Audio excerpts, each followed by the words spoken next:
We are talking about the rigged system and how we fix it.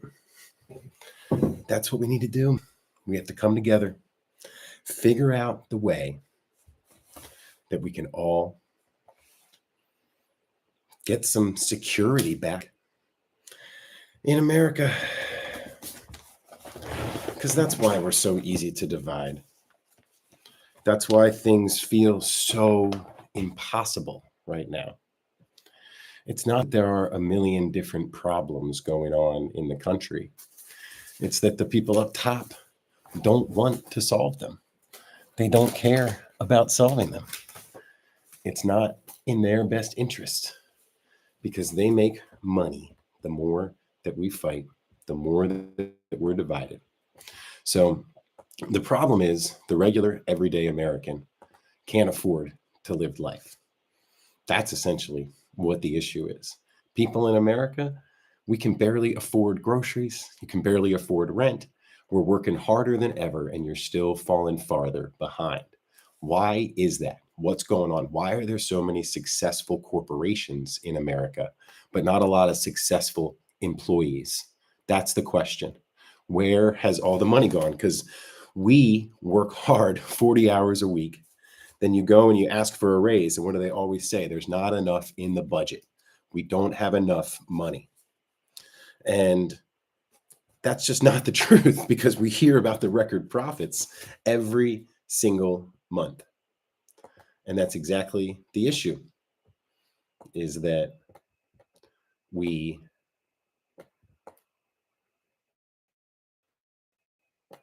are working harder than ever and falling farther behind. Our productivity is at an all-time high. And that's the main question, is if you do the hard work, you should get your fair share of the reward. And what's happening right now is the people that do the hard work, the people that deserve their fair share, which is more than enough. It's not just enough to live and subsist. We shouldn't be barely paid enough for housing and healthcare. What we should really be doing is trying to achieve prosperity, to achieve security, because that's like the smart way to run a business. It's the smart way to run a country. So let's talk about what happens when people don't get their fair share. Well, it's when you are working harder than ever, you're still falling farther behind.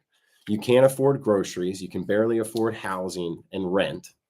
And then basically you're scared because of that. We call it living paycheck to paycheck. They try to normalize things. They try to have these little words that normalize the despair and the disdain that is happening. So we call it living paycheck to paycheck, but really it's one step away from financial ruin.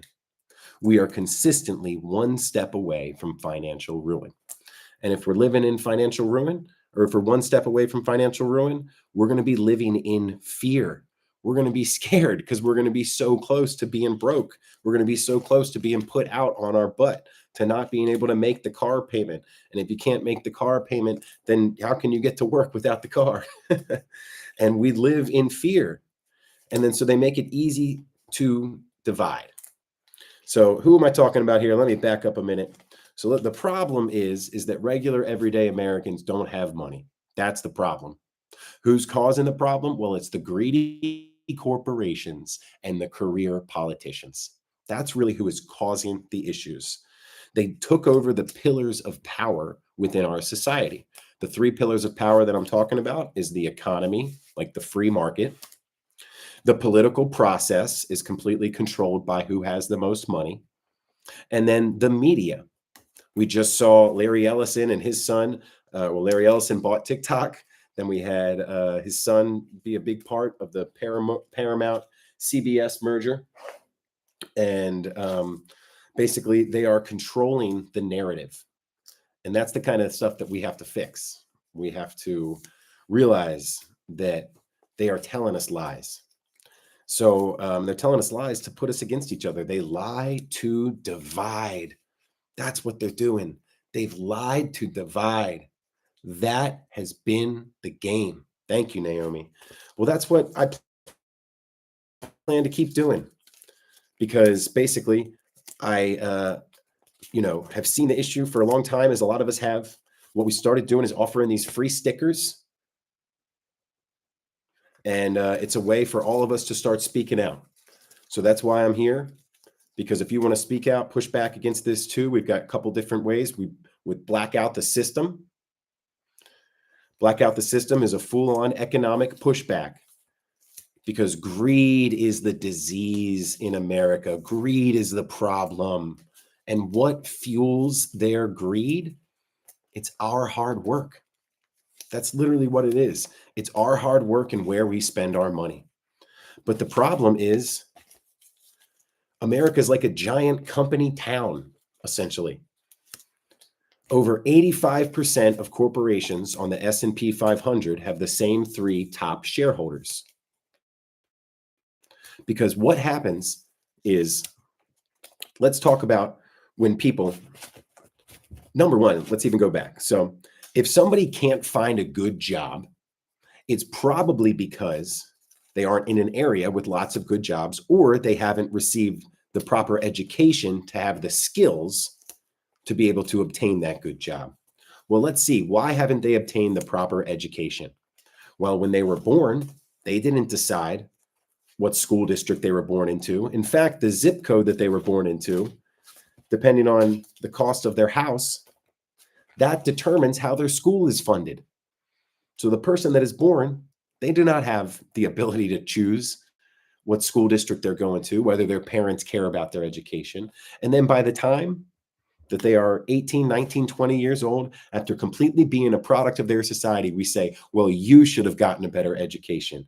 But that person couldn't have decided where they were born to, the kind of education that we got. That falls on the rest of us. And then the same way with the billionaires. Elon Musk didn't invent anything. He added one little piece, he added one extra layer to a technology that had been there for decades, that had been developed by technological advancements, societal advancements done by thousands of people over decades, creating the car, creating the electric car. That wasn't done by Elon Musk. So we over celebrate, we over put the impact on the individual when we're all products of our society. I mean, shit, look at Bill Gates. He didn't invent anything. He didn't invent the computer. He didn't invent software. All he took was an operating system and marketed it well. And then so we over reward the people who do that, but it's at the expense of the rest of us. That's what we are finding out, is that these corporate systems, they always only work for the shareholder. That's why we see Wall Street getting richer, the stock market going up, but life for every regular, everyday Americans is getting worse. And that is the exact problem. So, yeah. So, well, that's where Take It Back, Naomi, it just falls in the underlying, of that's what we need to do in every single way, because we just have to come together, realize that if greed is the problem, then the opposite of greed is community. So we have to come together and build this community, because they've taken over the media and control the narrative. That's one of the biggest problems, is that they are able to use the fear because of our financial situation. So basically, they go ahead and they run us dry financially. Wall Street pumps up their earnings. We've barely got anything left in our wallet. That makes life difficult. Then they pump us with lies that have these little half truths in them. And we basically don't have the time or energy to sit there and figure it out, or what's going on and all this kind of stuff. And not only that, we also talked about how they've gutted the education system. And the education system isn't there necessarily so people learn how to work. The main point of that education system should be, why did we come together as a society? Why are we here as people? Well, it's not so that 99% of us can work, so that 1% of people can get super rich. It should be so that all of our baseline needs are met. Our baseline needs are housing, food, healthcare. And once those baseline needs are met, then we should have prosperity over and above that if possible. And in our country, that is absolutely possible, because there is more than enough money. We've got $110 trillion in total net worth, or maybe 120 or 30. And the 1% of people, just 3 million people, have as much as 90% of Americans. Do you know what that equates to? I like to say it like this. It's like with a boss with 90 employees. It's $1 for me, $1 for 90 of you. $1 for me, $1 for 90 of you. And it only gets that way because of greed. So then the first thing that people say is, well, why don't they go and get another job? Well, that's because America is essentially a giant company town. If you go and get another job, you're most likely working for the same corporate overlords. The three corporations, BlackRock, Vanguard, and State Street, are the majority top shareholder, the top shareholders in over 85% of companies on the S&P 500. So when somebody says, "Oh, just go get another job," well, you can't because you're most likely going to be working for a company whose goal is to overwork you and underpay you so that they can milk you for their bottom line. When the smart way to run a company and a society is to invest in the employees. That's what's used to be able to happen. A job is a deal, it's a social contract. And the 1%, they broke that deal. And that's the pain that we are all feeling. And then essentially all their media, all the music, all the movies, all the television, the whole goal is to make us not understand that they broke the deal. Because a job is supposed to provide at the baseline enough money for food, housing, and healthcare, or else you can't offer a job. If you can't offer people the baseline of living, which is food, housing, and healthcare, well, then you don't have enough money to offer that job. Because essentially, if the company is successful, its employees should be too, because the employees are the ones doing the work. But right now, it's if a company is successful, the shareholders are too. The owner is too. And that's where the problem is, the people up top buying their fourth, fifth houses before we can buy our first. And that's where we don't call them the billionaires. They're not the elite, they're the hoarders because they have more than they need and they take from people who don't. And the only reason they do is they've given into their human nature. They've given into their greed because they've never experienced community like we have. Cat lady, how's it going? I think Barb, I saw you in there. How's it going? And that's what we have to do to defeat this is we have to just spread this word. One of the easy ways you can spread the word, free stickers, go sign up on the website. If you already signed up, we're like a week behind, so I apologize, but we're getting them on out there. We're getting a new shipment in. They're coming on out. We got a big stack right here. And because we all feel this. We all understand that they've broken the deal. We all understand that there's a problem in our country today. It's just that they lie to us so much, they keep us divided. Because the biggest issue is barely even the lies. It's the fact that metro areas near metro transit stops, near busy intersections, anything like that. So absolutely uncooperative. Can't tell if you're on my side or not with that one, but I think I hear what you're saying. And because basically the employees should be successful too. And right now they're not. We're seeing Wall Street get more successful. And then rather than allowing us to focus on that, they just pit us against each other. Because the overarching problem that none of us have any money, that the people up top have all the money, and they don't want to fix the problems. Because if they fix the problems, then we'll stop worrying about the issues that are going on and we'll start turning to them and say, hey, why is it that we're working 60-hour weeks, but we still have to check our bank accounts before we go to the grocery store? Why is it that I'm working 40 hours a week, you're pulling in millions a year, but I can't barely afford housing? And that is the biggest issue that we need to come together and fix, because we have to understand that it's not any of the underlying problems. There's not 1,000 different issues going on. There are some fires we need to put out, but we have to focus on the people with the flamethrowers. And who am I talking about? Who's caused this problem? Greedy corporations and career politicians. They are the issue. And the main problem is years and years ago, because it was before I was coming up, is they got rid of the free market. There are no mom and pop shops anymore. We can't go down the street and work for somebody in our community or shop from somebody in our community because there's barely, busy intersections like where people are walking by, coming out of places. Shoot, I slapped one on the light pole in one of the big box stores as people are coming in. Those are simple. They don't take those off near busy intersections, different things like that. Wherever you can, wherever's safe, wherever's legal, slap those puppies up there. And so we have all these underlying problems because basically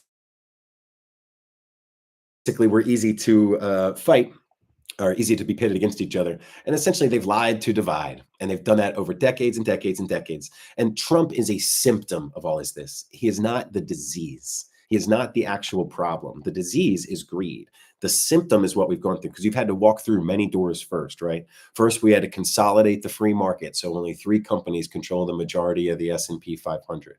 Secondly, we had to have Citizens United, where it was $1 equals 1 vote versus 1 person equals 1 vote. And then finally, they've taken over the media and basically have controlled the narrative over the last couple of years, where first the media and the information sphere was there for public good. And like many things, they've taken advantage of the public good, not only in the media sphere, but when they underpay people as well, too. Because essentially, when they underpay people, they're saying, look, even though we are making billions of dollars, we are not going to pay you enough to have health care. We are not going to pay you enough so that you can afford housing, because we know you're not going to revolt against us because you're just going to go on public assistance. We're just going to take advantage of the public good. And that's exactly what they've done. And then they've taken advantage of the public good, and then they've called that person lazy. They tell us that it's that person's fault for not having enough skills to get a better job, for not, moving somewhere else, even though they can't control where they were born. They can't control the education that they received. And then not only that, if somebody is working full time for a company, they should have enough money for food, housing, and healthcare. More than enough. They should have that much, and then they should have 30, 40, 50 grand in the bank, because that is what security is. Because when 80% of Americans, 208 million people, don't have enough money for a couple $1,000 emergency, that's the majority of us living without security. And if we don't have security, when something happens to any one of us, it falls on all of us, because we're all working these dead end jobs where we're not paid enough. And then we're barely scraping by. And then something happens and we have to go on public assistance. And when really we should be paid enough by our employers in the first place. And how do we know that? Because we see freaking Wall Street go up quarter after quarter, year after year, but we're still struggling to get by. So we start quiet quitting. We start saying, screw this. What's up, Sleuthy? Good to see you. And we start coming together and understanding, well, if this system that you built doesn't work for us, then we can't participate in this system anymore. But the problem is we have to participate in it, right? They have cordoned us off so that we have to get our food, have to get our housing using their banking system, using their farming methods with industrial farming and things like that. So we have to come together and understand that, there we go, Funkworm, that's exactly it, that we have to come together as a community in order for the sustained pushback to work. We need to build the systems that work for us. One of the cool ways that I like to think about it is, rather than thinking of the whole economy, let's think about one company that none of us like, that screws us all over, maybe with just a couple hundred employees. How would we figure out to get all those companies or all those employees to stop going to work? Just to stop going to work. One that I always think of is, something like Sinclair or something like that, the media company that owns all the derivatives. I don't know how many places they got, but what if we could figure out how to tell all the employees at Sinclair, what is it going to take for you to not go to work tomorrow? And then we band together and figure out what it's going to take, right? We get them enough food. We find a way to get housing covered. We find a way to get the amenities covered. And then boom, that's how we have that power. And that's why they've worked so hard to divide us, because they understand that if we stop fighting about all the other issues that they tell us are the problems, if we stop pointing fingers left or right, that is the issue. If we stop pointing fingers left or right, we'll start looking up at them, because they want us pointing the finger at anybody except for them, because they've lied to divide, and that has always been their game. And they left all of us to shoulder that blame. And we feel so much shame when we ask for what we need. We're like, hey, we've been working 40 hours, 50 hours a week. We hired half the staff. We open late, or we open the place. We close the place. We stay late. Then we go and we ask for a raise, and you say there's not enough. And that is the problem. It's not even minimum wage. $20 is a joke. $25 is a joke in most areas, because Funkworm, we have been pounded with individualism for our entire lives. And not only that, the ground is shifted underneath our feet.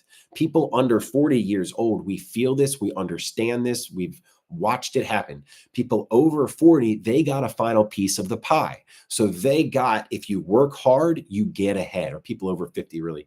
If you work hard, you're 55, they got 40 to 55, get caught in the middle. If you work hard, you get ahead. That's not there anymore. There's no pensions, there's no healthcare, but they like twist it. And then what they do is they tell us, step on other people. That's how you make money. And making money will make you happy. And so we all are temporarily embarrassed millionaires. That's the exactly problem. My name is Corey Radar. Nice to see you. And that's one of the biggest lies that they tell us. The other lie that they tell us is if we step up, that the billionaires will just run away, that the innovators of our society will leave us. Well, we already talked about earlier, they're not the innovators. They took one little thing and added something to it. Elon Musk didn't invent the electric car. He didn't invent a car. He didn't invent any of the underlying technology. He branded it well and sold it well after he bought Tesla with his daddy's money from the Emerald Mine. And then same with Bill Gates. He didn't invent a computer. He didn't even invent software. He took the underlying, he stole somebody else's idea and marketed it well. We over reward these people at the expense of others. And the only reason we let it happen is because those same people control the media companies. They control the narrative. So they don't allow us to see the overarching problem. Because what happened, Funkworm, is if you can take all three sectors of society and get rid of each of them, then that is how we've led down this hole. That's how you get to a administration the way that we have. That's how you get to smashing them. And the only way that happens is if they completely take over the free market.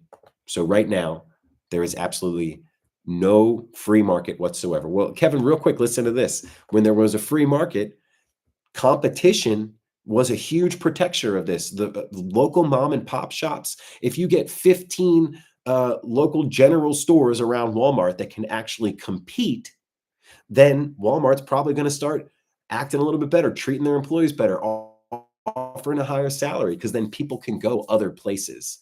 It's not necessarily a fight of the isms of what works better or what doesn't. It's kind of coming to a new ground. It's almost understanding that the media has soiled any kind of word that might scare people. So yeah, cat lady, like that's a great, we call it localism, but the resource-based society would be the same idea. And that's where we think something new needs to come about, where it's just basically a system that works for us. Because that is what we need to build. So yeah, absolutely. And globally, it's going to take a while. It's got to be the US or China that kind of topples first, because everybody's feeling the squeeze right now. And we all understand that this is the time that we have to come together, because there's a lot of factors at play. And so the only way that we got here, to get back to your original point, Funkworm, was they completely took over the free market. There's no more mom and pop shops anymore. The whole economy is controlled by 3, 4, 5 corporations. They took over the political process. It's $1, 1 vote now via Citizens United. And then they now completely control the media over the last, 30, 40 years as well, too. Combine all those things, they shove lies down our throats. The lies have just enough truth in them to make people believe them. We then pit against each other rather than saying, this is the problem, that's the problem, or, that's the problem. We point fingers. And it's so crazy. They get us mad at other fellow Americans. Yeah, billionaires have just given in to their human nature. That's all that we really believe. This is all about greed, which is part of a human nature. And honestly, the billionaires have always been a little bit greedy, right? Or the ultra wealthy in our society.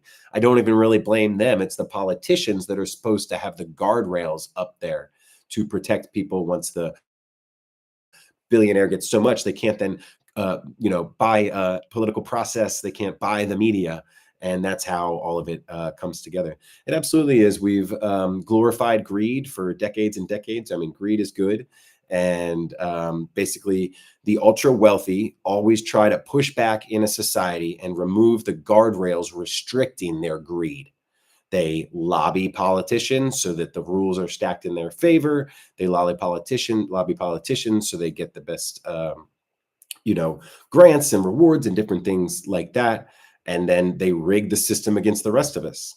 Because right now, there are a ton of successful corporations in America. We see the S&P 500 and the Wall Street after the last couple decades, or the stock market is what I was going to say, after the last couple decades.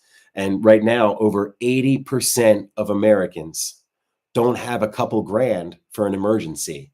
So that means they don't have any security. And if you don't have any security, you're going to be living in fear. And if you're living in fear, then you're going to be easy to divide. So when they completely control the economy, when they completely control the economic process, when they completely control the media. Yeah, it used to be when I was growing up that a political candidate could only accept a certain amount of money via, here's what's happened with Citizens United. And I remember it could only be like a couple grand from an individual and then like $5,000 from a company. And it was like highly watched to make sure that this giving was not gone over. And then, the spending was not out of control. And then what happened in 2010 or something like that with the Citizens United case was it allowed these super PACs, kind of this dark money, to come in.